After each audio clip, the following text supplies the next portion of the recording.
Hello guys, ngayon ay bumibisita kami sa Triple J Gym sa Taguig City. Malapit ang gym na ito sa ospital ng Makati at Market Market.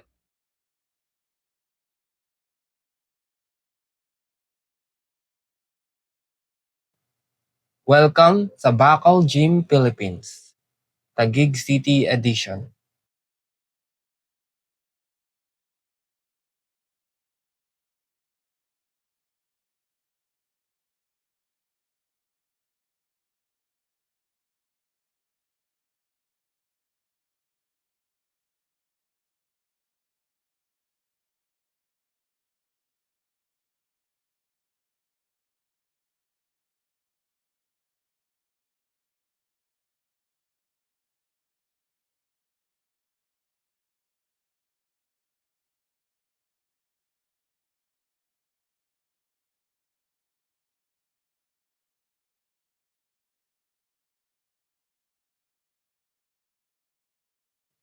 Siyempre, bago magsimula, sinisigurado ko muna na suot ko na yung mouth guard ko.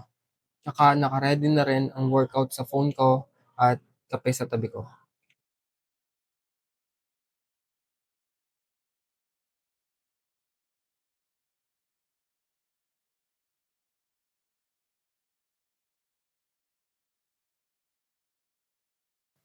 Ngayon ay gagawin natin ang upper body split.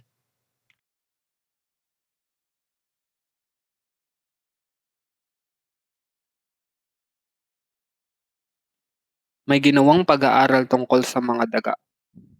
At kung magpapakain ka ng asukal sa daga at caffeine, ang isang daga ay maaaring magpatuloy sa isang gawain sa napakahabang panahon.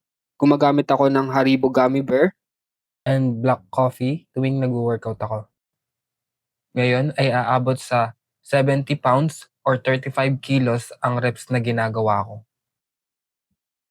Ito ay magiging ilang set na may 8 hanggang 12 reps o Hanggat makakaya.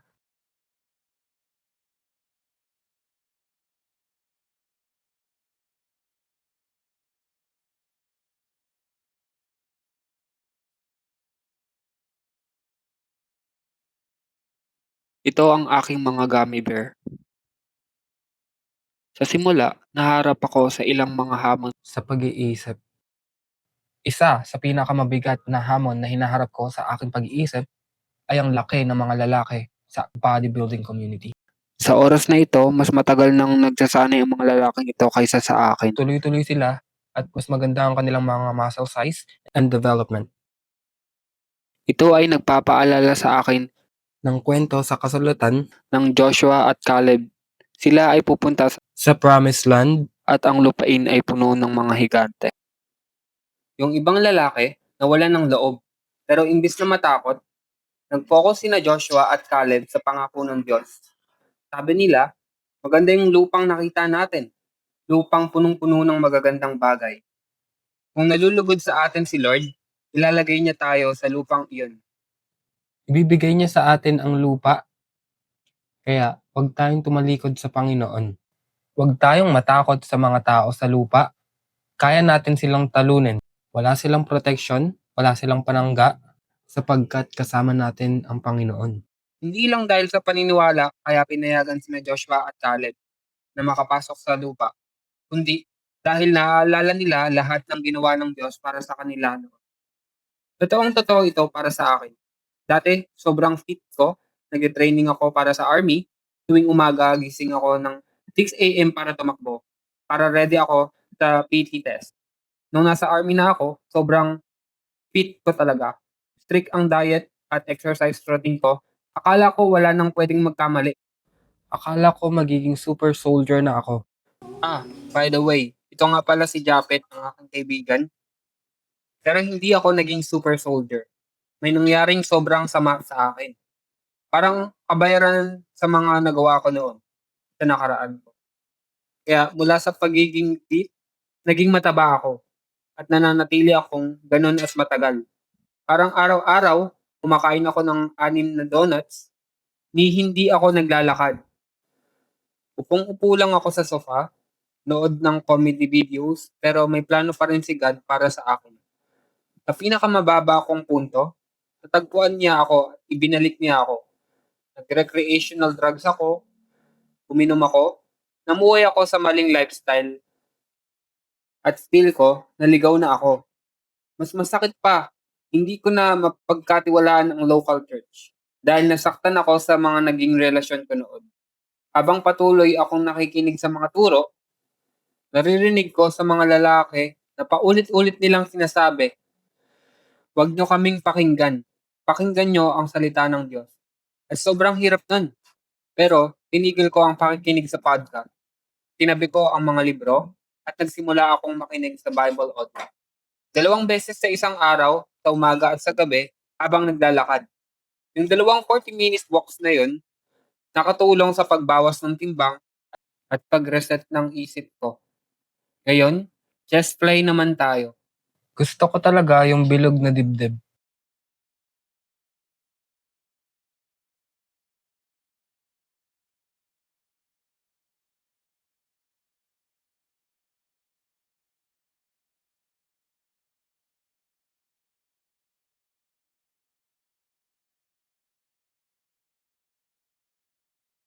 Malaki ang naitulong ng mga lakad na yon. Habang tumatagal, mas nararamdaman ko ang pagbabago. Hindi lang sa katawan, pati sa espiritu. Hindi siya instant na transformation, pero unti-unti may growth. Napansin ko na may pagbabago.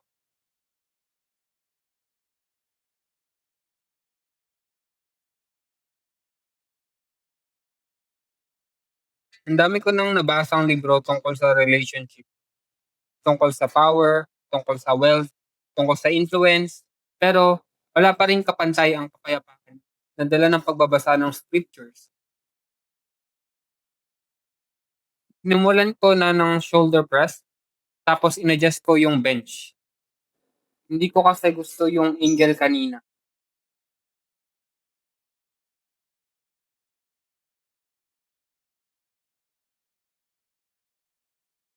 Gusto ko slow at kontrolado ang galaw, pero may explosive na energy sa taas.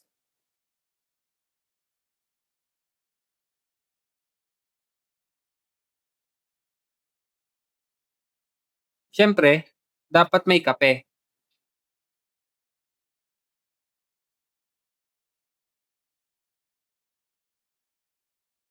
Habang tumatagal, tuloy pa rin ang paglalakad ko 2 beses sa isang araw. At minsan, kapag sobrang pagod ako, napapaisip ako, madalas sa mga araw na ganun, yun yung mga araw na di ako nakinig ng scripture habang naglalakad. Isa to sa mga bagay na madalas nating nalilimutan sa gym culture.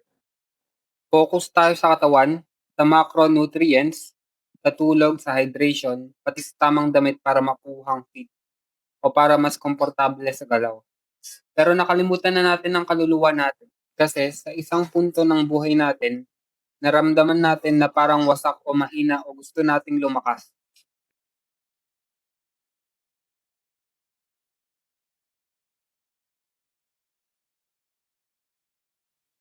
Pero ang totoo, hindi natin makikita ang tunay na kahulugan sa lifestyle na to o sa workouts. Ang tunay na kapayapaan ay kita lang sa pagsunod kay Jesus at sa paggawa ng sinasabi sa salita niya. Dahil nakakatakot para sa akin yan kasi lumaki ako sa medyo legalistic na community. Kailangan nakaayos lagi at nasa church tuwing specific na araw. Pero nung binasa ko ang scripture bilang adult, may sinabi si Jesus na tumatak talaga sa akin. Sabi niya, ang pure at tunay na relihiyon sa harap ng Diyos Ama ay ito. Dalawin ang mga ulila at mga balo sa kanilang paghihirap at panatilihin ang sarili nating malinis mula sa mundo. Siguro may kilala tayong mga tao na bumibisita sa mga ulila at balo. Maganda yon. Pero hindi pa rin nun naipapaliwanag yung unstained. Balik tayo sa ancient tradition, kung saan ang priest ay nagwiwisik ng dugo sa loob ng templo. At kapag tinanggap ang sacrifice, misteryosong nawawala ang dugo. Hindi ito maipaliwanag ng biology, chemistry o science. Pero kapag tinanggap ang sacrifice, nawawala ang dugo. Miracle talaga. Hindi ko kayang gawin ang workouts ng perfect form. Hindi ko kaya. Hindi ko rin kayang i-match ang macros ko araw-araw. Hindi ko talaga kaya.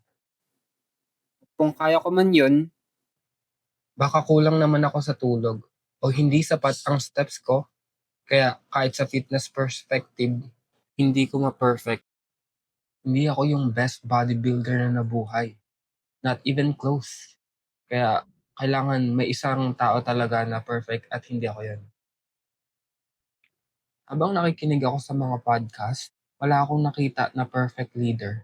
Walang taong walang pride. Walang taong inuuna ang iba. And wala akong nakitang perfect na pwedeng sundan. Pero nung nagsimula akong makinig sa scripture, pinakinggan ko kung paano nakikitungo si Jesus sa mga tao. Kahit inis na sa kanya yung mga tao, kahit gusto na siyang patayin, tama pa rin ang response niya. Hindi lang dahil sa lineage niya, pero para sa akin, siya yung gusto kong maging. Mas higit pa siya sa mga perfect na tao dito sa mundo. Kumbaga siya yung pinakamabuti, pinakamapagmahal, tsaka pinakamatuwid. Kaya kahit nakikinig pa rin ako sa mga podcast minsan, mas peaceful pa rin talaga ako na makinig sa words ni Jesus. At sa mga salita ng mga taong nakakakilala sa kanya, mas may comfort ako dun. Mas may peace. Sabi ng iba, ancient text daw yan. Sa akin, okay lang yan. Kasi bodybuilding, ancient sport din naman. And habang mas iniintindi mo yung sports, mas naiintindihan mo yung movements. At yung purpose ng movements, ganun din sa word ni God. Pwede tayong makinig sa pro bodybuilding buong araw, pero kung di tayo gagalaw, syempre, walang growth. Tingin ko na-convict talaga ako para dito. Gusto kong tumulong sa mga widow and gusto ko ring mag-alaga ng mga ulila. Pero hindi ko rin kayang alisin ang mansya ng aking mga pagkakasala. And tanging ang Panginoong Jesus lang ang makakagawa nun. Nag-uusap kami ng asawa ko tungkol sa faith. And recently, may natatanggap akong sweldo mula sa military. So, tinanong namin, faith pa rin ba to? Kung guaranteed ang pera? Kung buwan-buwan may dumarating na sweldo? Depende sa response namin. Naniniwala ba kami na kami ang nagsusustain sa sarili namin? O nagtitiwala kami na si God ang nagsusustain sa amin? Yung video ng lalaki na nagka-pec tear kasama si Larry Wills, paulit-ulit sa isip ko na ang isang tao na promising ang bodybuilding career, pwedeng mabago ang lahat sa isang iglap. Bigla na lang, ibang-iba na ang sitwasyon.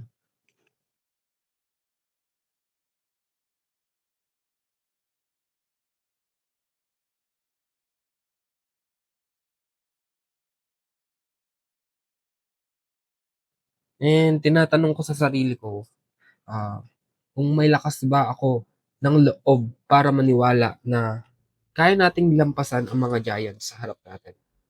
Yung mga walled cities na kaya nating pasukin, ang lupang puno ng pangako na may ubas na sobrang laki, na may honey na sobra-sobra, and mga resources na wala sa ibang lugar. O tinitingnan ko lang yung mga bodybuilders at sinasabi, ang laki nila para sa akin. Pag tumabi ako sa kanila, para akong maliit na hipon lang.